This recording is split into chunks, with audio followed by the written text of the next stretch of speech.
Welcome everyone. I'm Tweaks. I'm going to be presenting on the defense against phishing for reverse shells. If you're interested in the other presentations, they're documented here. Hit this QR code or go out here to this URL. My talk is going to be about using phishing and MS-150_100 and the CVE from 2015 for installing a reverse shell for full remote access for taking over Windows clients. So this is the presentation. If you want the slides, hit that URL, hit that QR code, or this URL down here. But basically, I'm going to be using the cyber range as for my virtual machines, which is here. I've got two VMs set up. I've got a Windows target, target.example.com, and the hacker machine is kali.example.com. And I've got the main attack windows here. So first thing I do is drop to root. My monitoring window, this is my watcher window actually. So I do this and set up a watch netstat for watching report 80, port 443, 445 traffic. So I set that up. And let's see, I've got a script here. So if you want to follow along the script URL is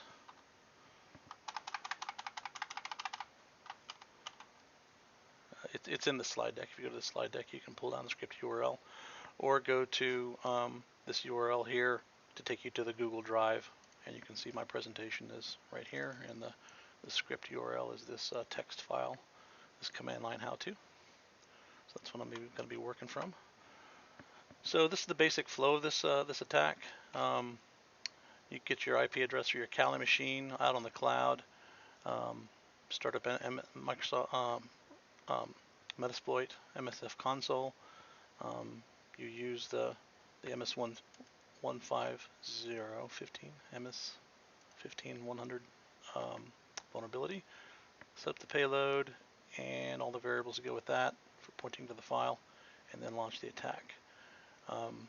The way to block against this attack is endpoint stuff, enforce regular automated patching, of course. Remove any dangerous client packages from servers. You don't want people, sysadmins, playing media player or email or browsing stuff on servers. Never do that. Also recommend more advanced stuff like EDR, stopping suspicious user patterns. Network block egress ports 445, especially 139, 1024, like NFS and Samba. That's what this attack relies on, is outbound initiation of Samba sessions to download EXEs. And network SIM can always be really good for detecting anomaly detection. So over on my Linux side, I'm going to go ahead and fire off MSF console and get my IP address here, old school style. So there's my IP address I need. Of course, I have to set up a local listener for the attack. This is a phishing style attack, so there's going to be an email involved and stuff like that.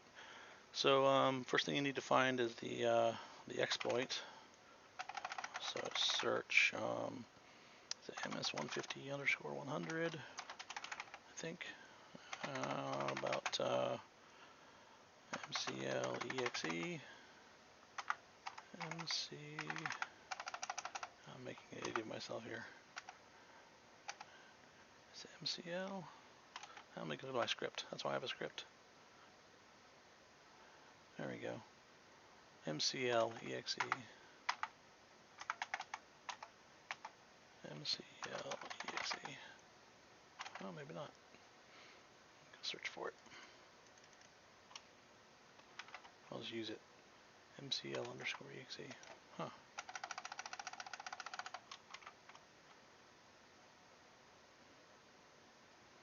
MCL_EXE. Okay. Anyway, that's the exploit we're going to be using. The payload, we want reverse shell over HTTP. So set payload to that, and there's a lot of reverse payloads. You can use any of these. We're going to use HTTP.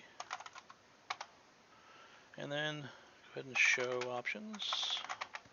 We need to set up, so the premise here is we're attacking Windows Media Player client. So we have to give it a playlist file.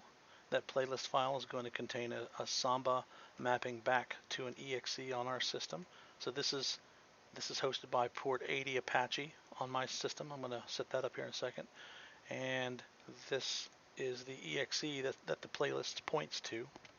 It comes over Samba on port 445. And then of course we have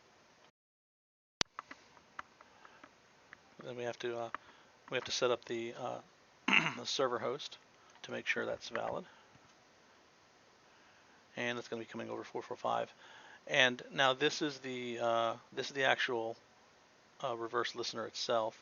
This is going to be running on our IP on port 443. So this is doing port 80. This is doing port 443. So it's going to look like a normal web traffic except for this.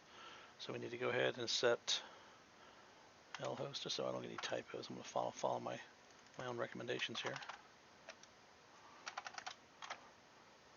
That sets the music video. This is going to be a music video, free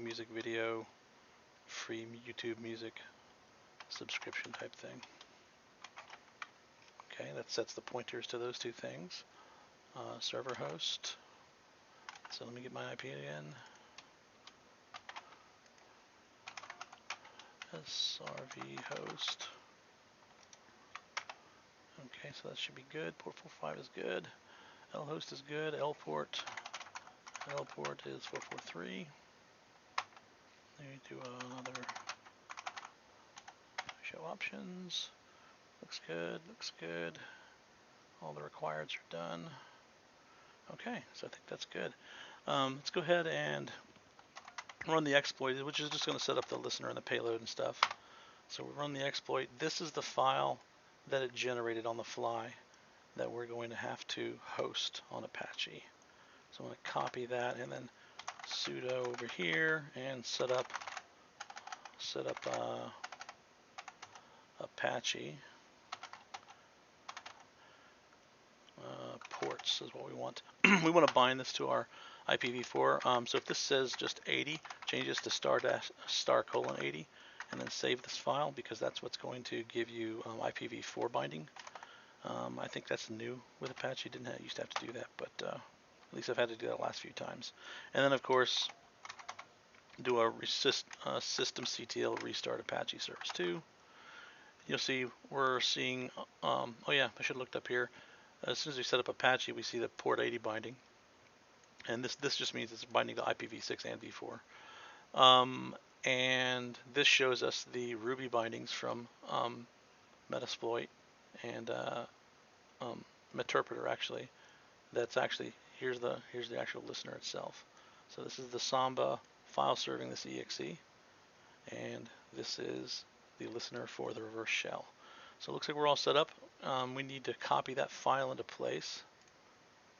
This needs to go into, and the pointer to the exe changes every time. In fact, if we cat this out, you'll see it's pointing to our IP address over the internet, this randomized service directory, and then music video.exe. Now we're going to host this in a subdirectory called var www html music. I think I already have the directory. So then I'm going to copy that file into that location.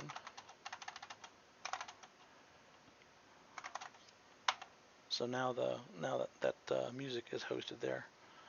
I'm going to flip over to the Windows system and just double check to make sure it's there.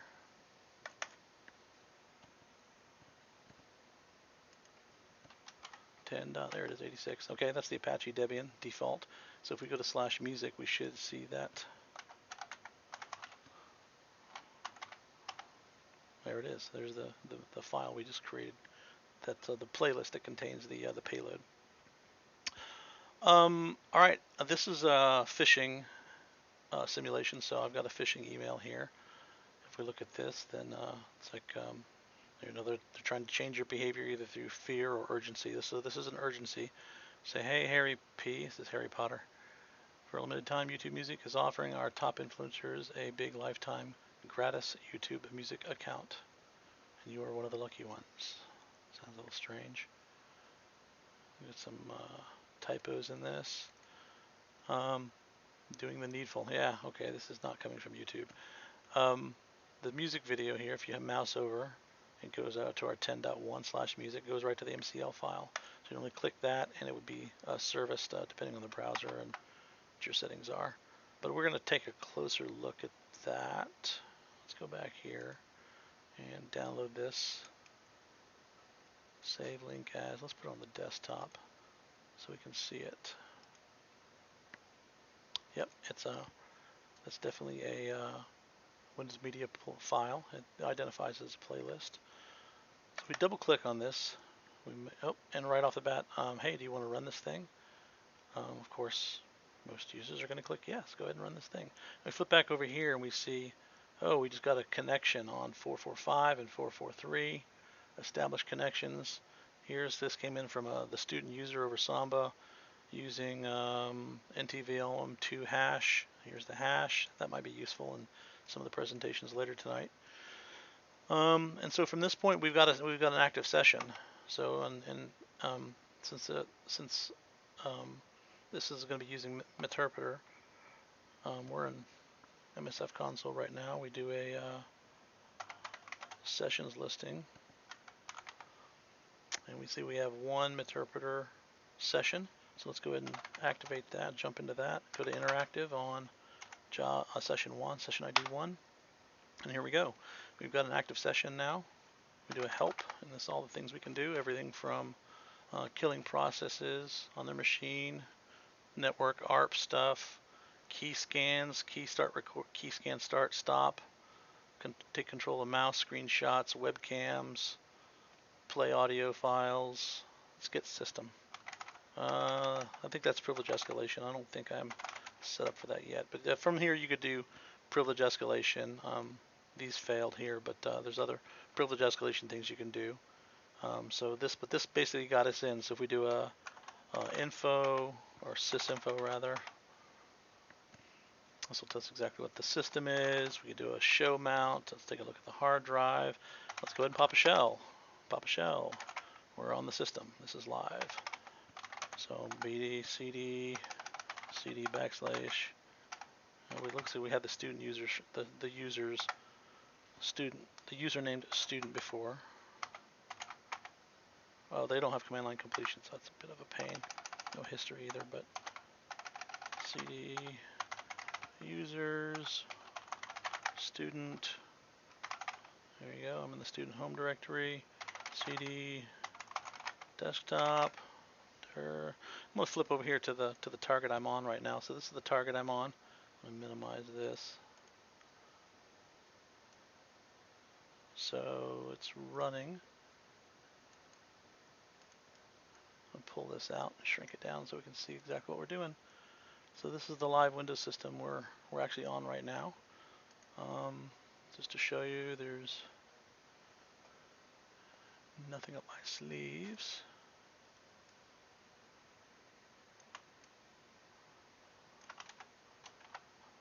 Let's see. I'm on the desktop, so we do a dir to, I don't know, hacked.txt. Boom, hacked.txt, there it is. We can do various things as the user themselves with this command prompt, but you actually honestly have more power from the metasploit Meterpreter interface here. So do another help. I got some fun stuff in my script preloaded here. Let me go take a look. So all fun stuff. Sysinfo. Oh yeah. So you can. Okay, we can. For example, right off the bat, turn off developer mode. Can shut down their keyboard mouse. So let's see.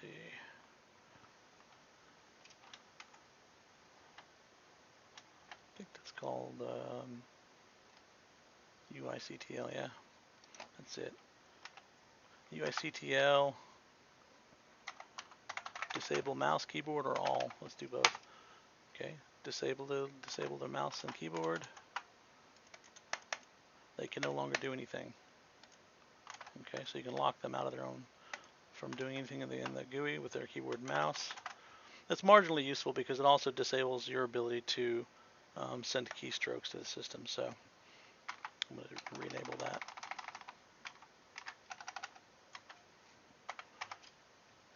Enable. I think that'll give them control back again. Yep, so they can have control back again.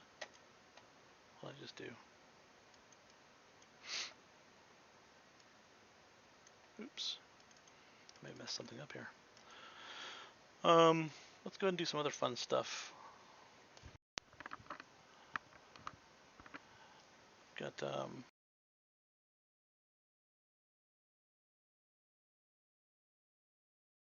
mouse click. Got a mouse click here. So just so you can see it. So it does a mouse click on the start menu. Oh, I keep going to developer mode.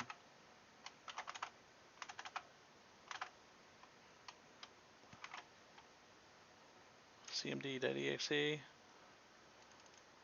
and press enter. Oh, need to fix that. It's a typo. Boom, there you go. So just like I did that, I can continue sending commands.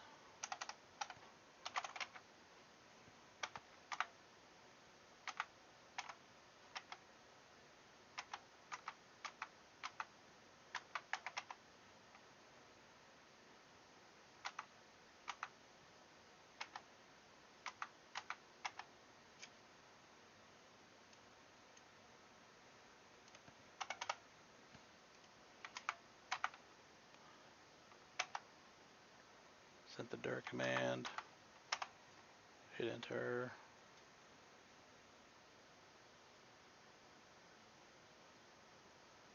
Oh, keep having a typo. There you go. So I'm doing things on their desktop so they can see. Gonna execute Notepad, pop that open,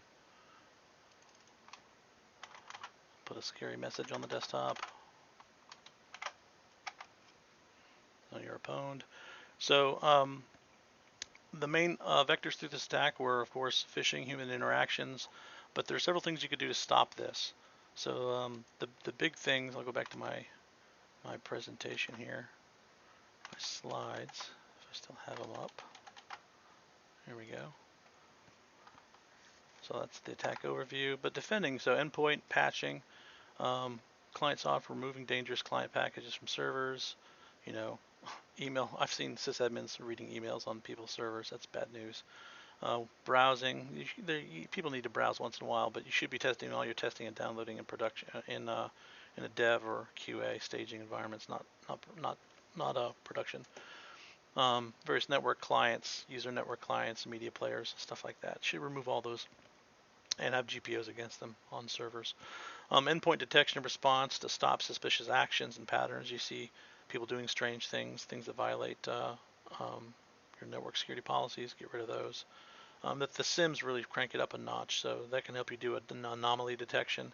So you're doing it does SMB all day, but you do SMB out to the internet, that's a red flag. That's an anomaly. Or if you do have need for that, create whitelists for that. For egress, I talk about whitelists. Talk about egress ACLs. Disallow dangerous egress traffic. Things like file sharing, port 445, 139, 1024, or just create whitelists for your special needs for that, and have liability sign off so that if there's someone signing something saying, yeah, I know this is dangerous. So that's about it. If anyone has any questions, my contact email is down there. There's links to all this stuff. Here's the link to my slides up here, and all the talks are on the Google Drive to this QR code here. That's about it. You guys have a good one.